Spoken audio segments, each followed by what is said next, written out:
Applications of total internal reflection. Okay, हा जो total internal रिफ्लेक्शनचा part आहे या लेक्चरमध्ये आपण पूर्ण थेरी कव्हर करणार आहे आणि इथून पुढच्या 1-2-3 लेक्चरमध्ये प्रॉब्लेम सॉल्व्ह करणार आहे. याच्यावरती खूप जास्त प्रॉब्लेम एक्झामच्या पॉईंट ऑफ व्ह्यूने येतात, लक्षात तुम्हाला प्रॅक्टिस करायचे. आता टोटल इंटरनल रिफ्लेक्शन आणि क्रिटिकल अँगल हे जे 2 पॉईंट आहेत यांच्यावरती खूप जास्त प्रॉब्लेम्स येतात. बघा, टोटल इंटरनल रिफ्लेक्शनचं फर्स्ट ऍप्लिकेशन आहे, सगळ्यात खूप इम्पॉर्टंट ऍप्लिकेशन आहे, sparkling of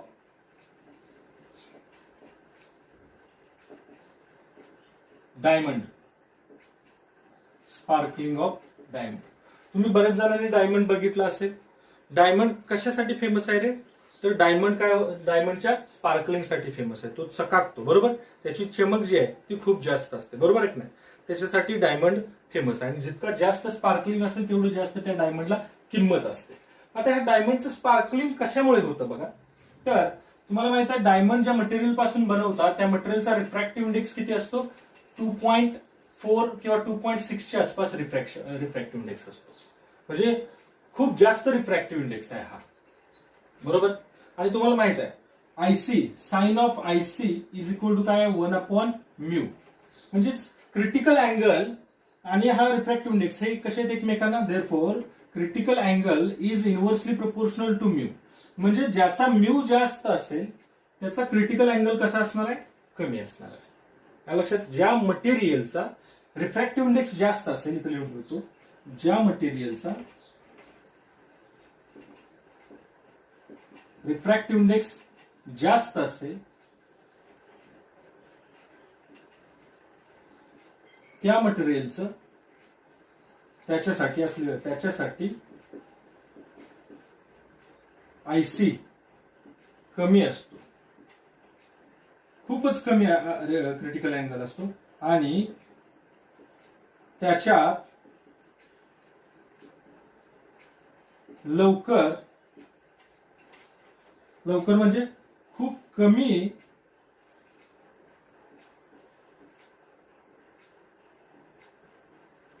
angle of इन्सिडेंट्सला PIR बघायला मिळते. ओके, बघा, ज्याचा रिफ्रॅक्टिव्ह इंडेक्स जास्त असेल, ज्या मीडियमचा रिफ्रॅक्टिव्ह इंडेक्स खूप जास्त असतो त्याचा क्रिटिकल अँगल कमी असतो. आणि क्रिटिकल अँगल म्हणजे काय सांगा? ज्या अँगलला काय होतं? अँगल ऑफ रिफ्रॅक्शन 90 होतो. आणि क्रिटिकल अँगल पेक्षा थोडासा अँगल वाढवला की काय होतं? टोटल इंटरनल रिफ्लेक्शन होतं, बरोबर. आता मला सांगा, एक मटेरियल तुम्हाला देतो, पहिल्याचा क्रिटिकल अँगल आहे IC1 is equal to 10 degree आणि दुसऱ्याचा critical angle IC2 is equal to 25 degree. मग आता मला सांगा, या 2 मटेरियल पैकी कोणत्या मटेरियलचं टोटल इंटरनल रिफ्लेक्शन आपल्याला लवकर बघायला मिळेल? बघा, हा याचा क्रिटिकल अँगल किती आहे? 10 डिग्री. म्हणजे 10 डिग्री अँगल ऑफ इन्सिडेंट जेव्हा तुम्ही ठेवताय तेव्हा अँगल ऑफ रिफ्रॅक्शन 90 होतो. म्हणजेच ह्याच्यापेक्षा थोडासा जरी ऍट 11 डिग्रीला काय बघायला मिळेल? PIR बघायला मिळेल, बरोबर. म्हणजे क्रिटिकल अँगल पेक्षा जास्त झालं. टोटल इंटरनल रिफ्लेक्शनची कंडिशन काय? Ray of light denser to rare. आणि दुसरी कंडिशन काय? Angle of incident should greater than critical. आता मला सांगा, हे क्रिटिकल अँगल किती? 10 आहे. मग 11 केला की काय बघायला मिळेल? Total internal reflection. आणि ह्याचा 11 केला की ह्याचा 11 ला बघायला मिळेल का? नाही. ह्याचा किती करायला पाहिजे? ऍटलीस्ट 26 ला टोटल इंटरनल रिफ्लेक्शन होणार आहे, बरोबर. म्हणजे ज्याचा क्रिटिकल अँगल कमी आहे त्याच्यामध्ये टोटल इंटरनल रिफ्लेक्शन लवकर घडून येतं. लक्षात आलं? ज्याचा आयसी कमी आहे, बघा, ज्याचा आयसी कमी आहे त्याच्यात टोटल इंटरनल रिफ्लेक्शन लवकर होते. लक्षात आलं? ठीक आहे. मग ज्याचा आयसी कमी कुणाचा असतो? ज्याचा रिफ्रॅक्टिव्ह इंडेक्स जास्त आहे. मग आता मला सांगा, हा जो डायमंड आहे, ह्या डायमंडचा रिफ्रॅक्टिव्ह इंडेक्स 2.5 किंवा 2.6 च्या आसपास असतो. म्हटल्यानंतर त्याचा क्रिटिकल अँगल जो आहे तुम्ही फाइंड आउट करू शकता फॉर्म्युल्यावरून. कुठला? हा फॉर्म्युला वापरा, sine IC is equal to 1/μ. Therefore IC is equal to काय येणार आहे? 1 साइन इनवर्स 1/μ, बरोबर. Sine inverse 1/μ. Therefore sine inverse किती येणार आहे? 1/2.6. हे जर तुम्ही बघितलं तर अप्रॉक्सिमेटली 24 डिग्री आणि 4 मिनिट्स ह्याच्या आसपास येतं. म्हणजे 24 डिग्री किंवा 24.5 डिग्री आपल्याला 24.5 डिग्री आपल्याला हा याचा काय बघायला मिळेल, क्रिटिकल अँगल बघायला मिळेल. म्हणजेच ह्याच्यापेक्षा 24.4 डिग्री पेक्षा जास्त जर अँगल केला आपण डायमंडच्या केसमध्ये, तर रे ऑफ लाईट डायमंड मध्ये येईल, परंतु डायमंड मधून बाहेर जाणार नाही. त्याचा आतल्या आतच काय होईल, टोटल इंटरनल रिफ्लेक्शन बघायला मिळेल. ओके, म्हणजेच आता लक्षात आलं, डायमंडचा रिफ्रॅक्टिव्ह इंडेक्स जास्त आहे आणि क्रिटिकल अँगल जो आहे तो 24 डिग्री आणि 4 मिनिट्स आहे. ह्याचा अर्थ तो खूपच कसा आहे रे, कमी आहे. ओके, आता तुम्ही विचार केला, जर डायमंड मी छोटासा इथं ड्रॉ करण्याचा प्रयत्न करतो. बघा, हा डायमंड आहे. ह्या डायमंड मध्ये फॉर एक्झाम्पल असा रे ऑफ लाईट इन्सिडेंट करून घेऊया. आता अलॉंग द नॉर्मल आला, त्याच्यामुळे त्याचं काय होणार, डेव्हिएशन होणार नाही. परंतु जेव्हा ह्या सरफेसवरती पडेल तेव्हा हा नॉर्मल आहे, बरोबर. हा अँगल ऑफ इन्सिडन्स जो आहे तो 24.4 डिग्री पेक्षा जास्त असतो. त्याच्यामुळे हा रे ऑफ लाईट बाहेर न जाता आतच काय होतो रे, रिफ्लेक्ट होतो. परत हा जो अँगल आहे तो कसा असतो, 24.4 डिग्री पेक्षा जास्त असल्यामुळे तो परत असा इकडे येतो, बरोबर. लक्षात येते का बघा तुमच्या, असा येतो इकडं. परत इथं सुद्धा अँगल ऑफ इन्सिडन्स क्रिटिकल पेक्षा जास्त असल्यामुळे परत तेच मल्टिपल, म्हणजे असं मल्टिपल रिफ्लेक्शन होतं. आणि प्रत्येक रिफ्लेक्शनच्या वेळी तो काय करत असतो, थोडासा स्पार्क देत असतो आपल्याला, असं चमकत असतो. लक्षात आलं. आणि म्हणून त्या डायमंडची काय जास्त असते, स्पार्कलिंग जास्त असते. ठीक आहे. आता नेक्स्ट ऍप्लिकेशन आहे, ते तुम्ही लिहून ठेवायचं सगळं. त्याच्यानंतर सेकंड ऍप्लिकेशन बघायचं आहे, जे आपल्याला ऑप्टिकल फायबर. Optical fibre. आता ह्या ऑप्टिकल फायबरचं तुम्ही बघितलं असेल बघा, फ्लॉवर पॉट बघितले असेल तुम्ही. जर आपण तिथे खाली एक बटन असतं, ते बटन सुरू केलं की त्याच्यामध्ये असं समजा फ्लॉवर पॉट, हे असे छोटे छोटे छोटे छोटे काय असतात, फायबर्स असतात, बरोबर. आणि जेव्हा आपण बटन दाबू तेव्हा इथं असं त्याच्या त्या फायबरच्या एंडला, टोकांना काय होते, आपल्याला वेगवेगळी लाईट चमकलेली दिसते, बरोबर. This is called as optical fibers. आता हे ऑप्टिकल फायबर्स कसे वर्क होतात, it works on principle of total internal reflection. मी एक एक्झाम्पल घेतो. ऑप्टिकल फायबर आहे हा. ऑप्टिकल फायबरचा असे दोन लेयर आहेत. हा जो वरचा लेयर आहे, दिस लेयर इज कॉल्ड एज, जे आउटर लेयर दिसतात दोन, त्या दोन्ही लेयरला क्लॅडिंग असं म्हणतात. क्लॅडिंग, ज्याचा रिफ्रॅक्टिव्ह इंडेक्स कमी असतो as compare to middle layer.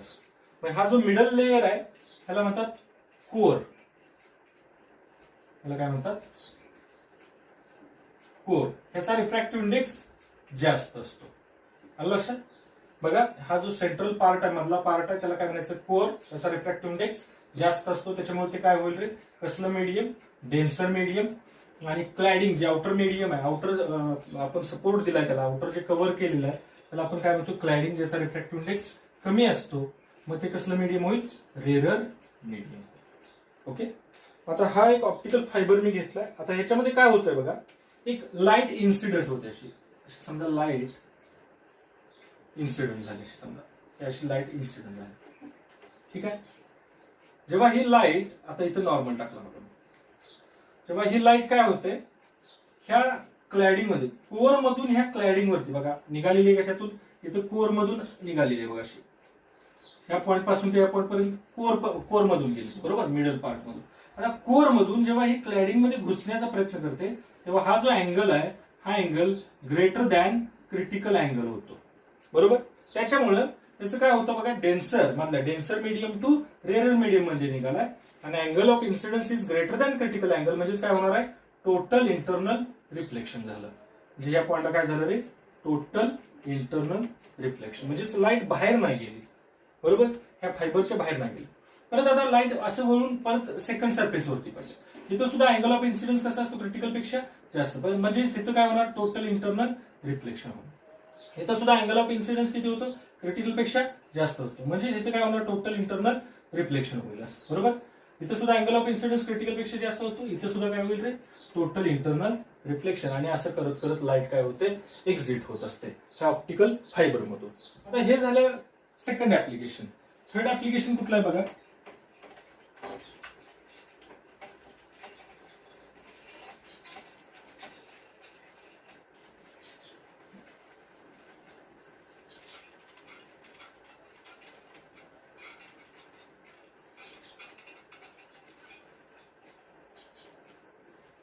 Next application आहे पोरोप्रिझम.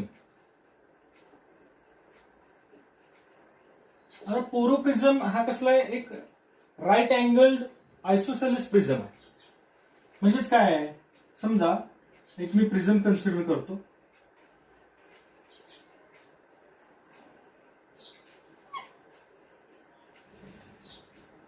हा आहे पोरोप्रिझम. ओके, ह्याच्यामध्ये एक अँगल कसा आहे 90, हा राईट अँगल्ड प्रिझम आहे. राईट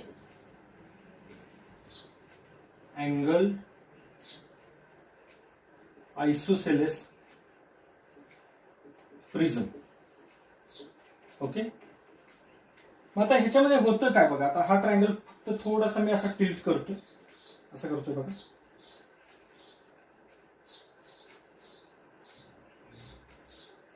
असा केला.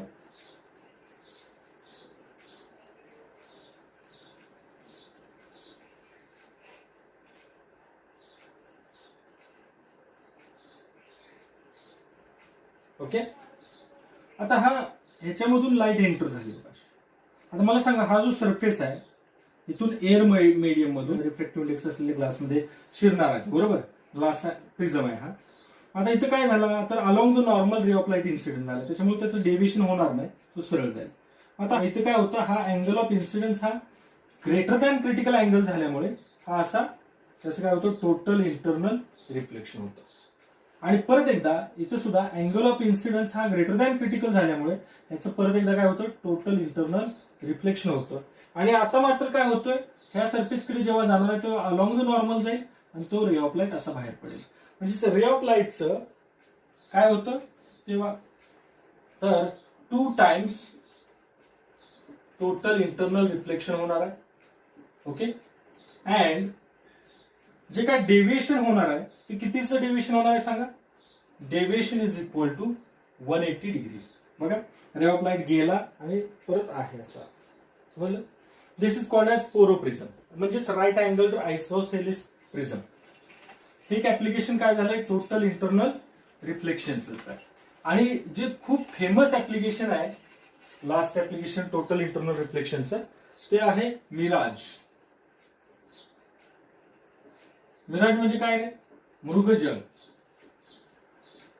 ओके, बघितलंय तुम्ही मृगजळ, बघितलंय ना. कुठे दिसतं मृगजळ मला सांगा. बेसिकली हा डेझर्ट मध्ये वगैरे मृगजळ दिसण्याचे जास्त चान्सेस असतात. कसं होतं, तर होतं काय बघा, समजा आपण ती गोष्ट ऐकलंय आपण बघा, एक हरिण असतं, त्या हरणाला असं खूप लांब असं एक मृगजळ म्हणजे तलाव दिसत असतो पाण्याचा. मग ते हरिणाला तहान लागलेली असते खूप जास्त. मग आता ते पाणी प्यायचं म्हटल्यानंतर ते हरिण लवकरात लवकर पोहोचण्यासाठी पळतं. परंतु जिथं त्याला दिसलेलं असतं पाणी, तिथं गेल्यानंतर लक्षात येतं की इथं पाणी नाही, पाणी कुठं शिफ्ट झालं, पुढच्या पॉईंटला शिफ्ट झालं.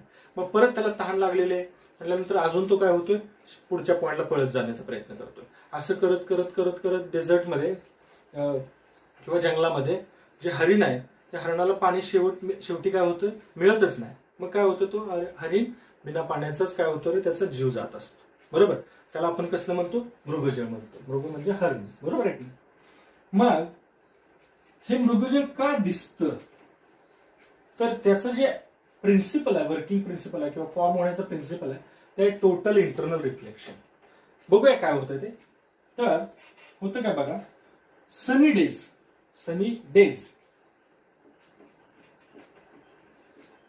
डेज मध्ये म्हणजे उन्हाळ्याच्या खूप म्हणजे जास्त उष्णतेच्या समर डेज मध्ये असलेल्या समर.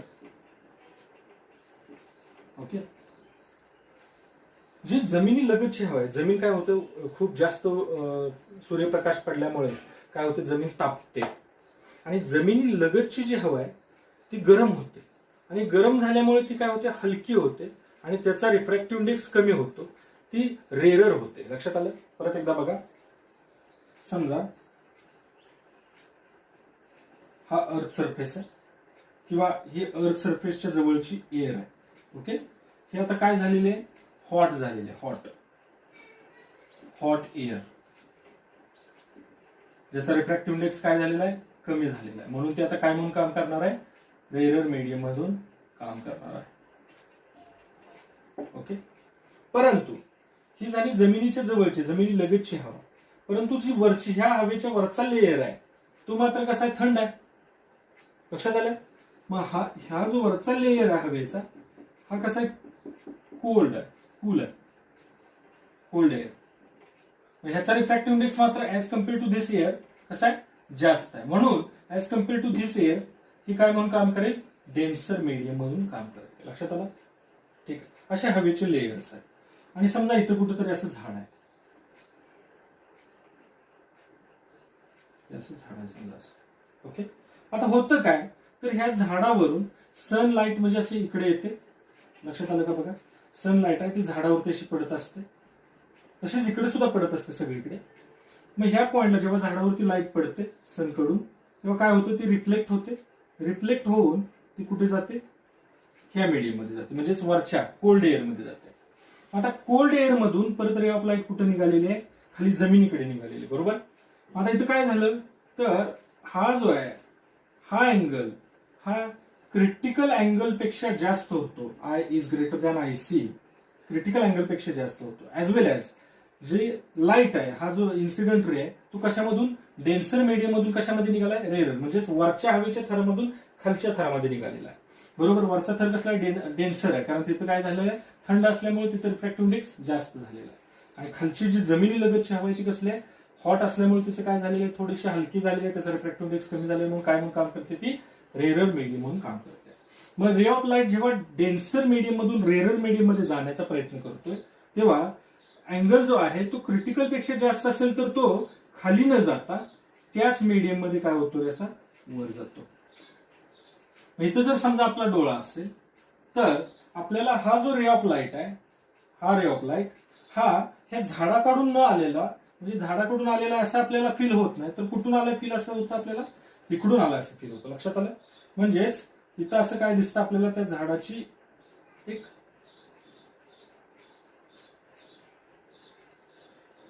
इथून रे ऑफ लाईट असं फील, इथून रे ऑफ लाईट असं आलेला आपल्याला काय होतं रे, फील होत असतं, बरोबर. मग हे जेव्हा हरिण किंवा आपण कुणीही जेव्हा इकडून बघत असतो तेव्हा इथं आपल्याला काय अपिअर होतं, वॉटर अपिअर होतं, पाणी अपिअर होतं. लक्षात आलं. परंतु हे कशामुळे झालंय, इथं काय झालंय रे, टोटल इंटरनल रिफ्लेक्शन झालंय, त्याच्यामुळे हे होत झालेलं आहे. लक्षात, त्याच्यामुळे हे फिनॉमिनॉन घडलेले आहे. म्हणजे मिराज, मृगजळ ही कशी आहे रे, applications of total internal reflection, म्हणजे टोटल इंटरनल रिफ्लेक्शन वरती काम करणार, त्या प्रिन्सिपल वरती काम करणार एक ऍप्लिकेशन आहे. लक्षात काय होतं, सनी डेज बघा, the air near to earth surface becomes hot, म्हणजे जमिनीच्या लगतची जी हवा आहे ती काय होते, गरम होते. And it's refractive index decreases, becomes rarer. But the air present above this is cold and acts as denser medium. Okay. And when ray comes from, असं लिहूया, ray comes from ऑब्जेक्ट. आता इथं ऑब्जेक्ट काय आहे रे, झाड हे object आहे. लक्षात, object undergoes total internal reflection and mirage form. लक्षात आलं. मिराज कसे फॉर्म होते, ते हवेचे जे लेयर्स आहेत, वेगवेगळे हवेचे लेयर्स फॉर्म होतात तिथे. आणि तो जमिनीच्या लगतचा जो थर आहे, हवेचा लेयर आहे, तो कसा होतो, एकदम गरम तापलेला असतो, त्याच्यामुळे त्याचा रिफ्रॅक्टिव्ह इंडेक्स आहे तो कमी होतो आणि ती हवा हलकी होते. परंतु त्याच्या वरची हवा जी आहे ती मात्र डेन्सर आहे. मग रे ऑफ लाईट जेव्हा ह्या झाडावरून रिफ्लेक्ट होऊन जमिनीकडे निघालाय तेव्हा काय होतं, डेन्सर हवेतून रेअर हवेत प्रवास करताना त्याचं टोटल इंटरनल रिफ्लेक्शन होतं आणि हा इकडे जातो. परंतु इकडे जर तुम्ही किंवा दुसरा एखादा ऑब्झर्वर असेल किंवा हरिण आहे, हरणाने इकडून बघितलं तर त्याला इकडं असा हा रे ऑफ लाईट ह्या झाडाकडून न येता खालून आलाय असं वाटतं आणि इथं काय असल्याचा अनुभव होतो, पाणी असल्याचा अनुभव होतो आणि त्यालाच आपण काय म्हणतो, मृगजळ. ओके, तर हे झाले applications of total internal reflection. आता प्रॉब्लेमच्या पॉइंट ऑफ व्ह्यूने बघायचं आपल्याला.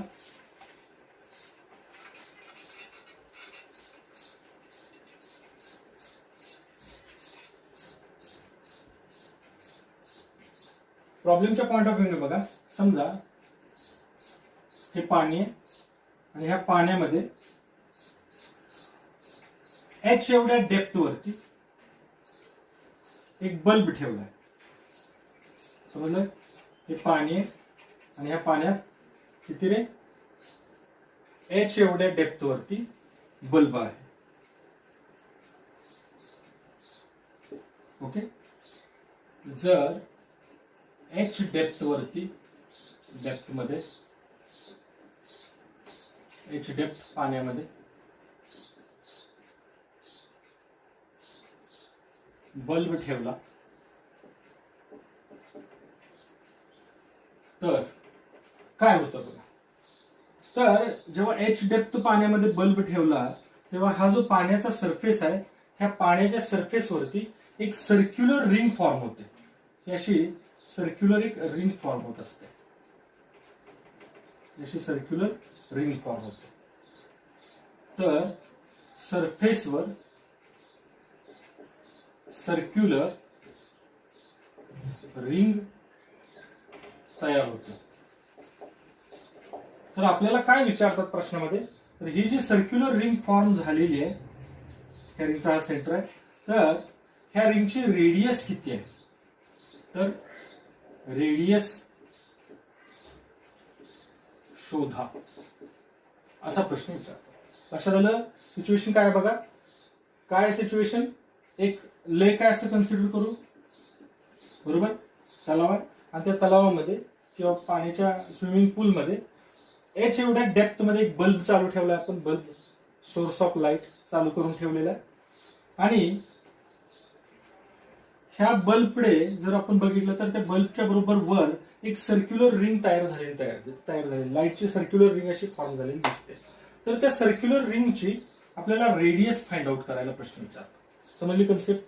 मग काय होतं बघूया कशी रेडियस फाइंड आउट करायची. आता मी काय करतो, इथून ह्या बल्ब मधून एक रे ऑफ लाईट असा बाहेर पडला, बरोबर, पाण्यातून कशामध्ये जाणार आहे, हवेत, बरोबर, इथं वर एअर आहे आणि हे कसलं मीडियम, समजा रिफ्रॅक्टिव्ह इंडेक्स मी वाचले. आता हा अलॉंग द नॉर्मल निघाला, कारण परपेंडिक्युलर टू द इंटरफेस आहे, अलॉंग द नॉर्मल गेला, रे ऑफ लाईट असा निघून गेला. ओके, थोडासा अँगल ऑफ इन्सिडन्स वाढवतो तर काय होईल, इथं नॉर्मल झाला, अँगल ऑफ रिफ्रॅक्शन सुद्धा वाढला. ओके, अजून थोडासा अँगल ऑफ इन्सिडन्स वाढवतो मी, अजून थोडासा अँगल ऑफ इन्सिडन्स वाढवला, हा काय झाला, नॉर्मल झाला इथं. आता मात्र काय होतंय, तर अँगल ऑफ रिफ्रॅक्शन वाढला आणि किती झाला, 90, बरोबर. हा जो अँगल ऑफ इन्सिडन्स आहे त्याला कसला अँगल म्हणाल, क्रिटिकल अँगल म्हणाल. समजलं का बघा, इथं किती होता अँगल ऑफ इन्सिडन्स, 0 होता, अँगल ऑफ रिफ्रॅक्शन पण 0. इथं अँगल ऑफ इन्सिडन्स थोडासा वाढवला, जो रे आहे तो काय आहे, तो डेन्सर मीडियम मधून रेअर मीडियम मध्ये निघाल्यामुळे अवे फ्रॉम द नॉर्मल निघाला, त्याच्यामुळे अँगल ऑफ रिफ्रॅक्शन वाढलं. इथं अजून अँगल ऑफ इन्सिडन्स वाढवला, अँगल ऑफ रिफ्रॅक्शन किती झाला, 90 डिग्री झाला. ओके, 90 डिग्री झाला. मग ह्या अँगलला काय म्हणणार आपण, क्रिटिकल अँगल. आता मला सांगा, हा जो नॉर्मल आहे, हा नॉर्मल आणि हा नॉर्मल, बरोबर, हे दोन एकमेकांना कसे पॅरलल आहेत. हा इसे असेल, समजलं. बघा, हा नॉर्मल आणि ही लाईन पॅरलल आहे. मग हा जो अँगल आहे ह्या रे ऑफ लाईटने इथं बनवलेला आयसी आहे, तर हा काय असणार, आयसी अल्टरनेट मेथडने. समजलं. तर आपल्याला काय फाइंड आउट करायचं आहे, रेडियस फाइंड आउट करायचे. ही आर आहे तर ही पण व्हॅल्यू किती असणार आर. समजलं? बघा हा जो ट्रायंगल दिसतो तो इकडे घेतो मी. ही झाली ओ ए. ओके, हा झाला बी पॉइंट आणि हा जो आहे तो हा अँगल कोणता झाला आयसी झाला. ओके, आणि ही ओ ए म्हणजेच काय रे रेडियस आहे आणि ही जी ए बी आहे ती काय रे हाईट आहे एच. समजलंय? ठीक. मग ह्याच्यावरून आपल्याला रेडियसचा फॉर्म्युला तयार करायचा. म्हणजे काय सांगा क्रिटिकल अँगल. आणि काय फॉर्म्युला क्रिटिकल अँगलचा sine of IC is equal to काय रे 1/μ. ओके, कोणता formula sine IC is equal to 1/μ. Critical अँगलचा फॉर्म्युला आपण तयार केला. आता फिगरकडे जर बघितलं फ्रॉम फिगर साइन आयसी किती येतोय बघा जरा. Sine IC opposite side upon hypotenuse. इथं हायपोटेनस कोण आहे सांगा ओबी. म्हणजे असं लिहूया आपण अपोजिट साइड किती आहे एओ किंवा ओ ए अपॉन हायपोटेनस किती आहे ओबी. बरोबर. Therefore sine of IC is equal to O A किती आहे रे आर आहे रेडियस आहे. बरोबर. ही बघा रेडियस ह्या सर्क्युलर रिंगची रेडियस आणि ही पण काय रेडियस आहे. ठीक. R upon OB. आता ओबी कसा फाइंड आउट करणार पायथागोरस थेरम अप्लाय करू शकता तुम्ही. Therefore OB square is equal to R square plus ही किती आहे AB H square. Therefore OB becomes root मध्ये R square plus H square. चालेल. ही ओबीची व्हॅल्यू उचलून इथे टाकली. Sine of IC is equal to R upon OB किती सांगा रूट मध्ये R square plus H square. ठीक आहे. दोन्ही बाजूचा स्क्वेअर केला का तर आपल्याला रेडियस फाइंड आउट करायचे. मग साइन स्क्वेअर आणि साइन आयसी म्हणजे काय तुम्हाला माहिती आहे रिफ्रॅक्टिव्ह इंडेक्सच्या टर्म्स मध्ये तुम्ही लिहू शकता. साइन आयसी म्हणजे काय आहे 1/μ. असं लिहिलं 1/μ is equal to R upon root मध्ये R square plus H square. तर आपल्याला आर फाइंड आउट करायचा रेडियस फाइंड आउट करायची सर्क्युलर रिंगची.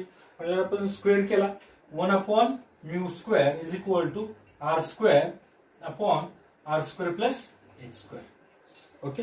आता इथून पुढे क्रॉस मल्टिप्लिकेशन केलं. इथं क्रॉस मल्टिप्लिकेशन केल्यावर काय होईल सांगा r square plus H square ह्या इथं मल्टिप्लाय केला is equal to mu square r square.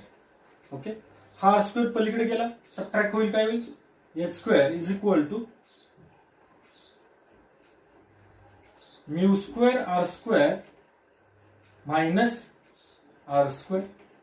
Therefore h square is equal to काय कॉमन निघेल आर स्क्वेअर इंटू ब्रॅकेट राहिला काय mu square minus 1.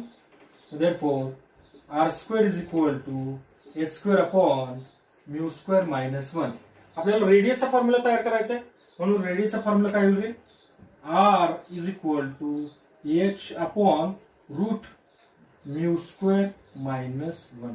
This is the radius of that circular ring which is formed on the surface due to bulb which is in depth h inside the liquid having refractive index μ.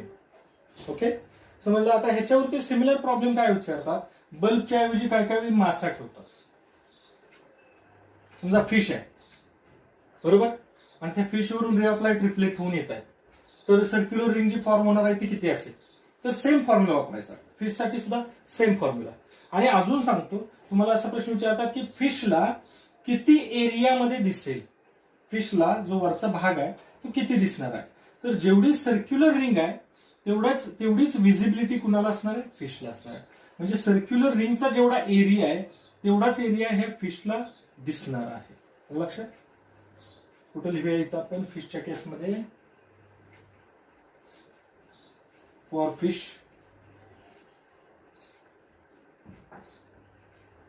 the area which is visible is equal to area of ring.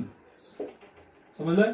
आणि radius विचारली त्या circular रिंगची तर R आणि radius वरून जर तुम्हाला एकदा radius मिळाली की एरिया कसा फाइंड आउट करू शकता पाय आर स्क्वेअर. ओके.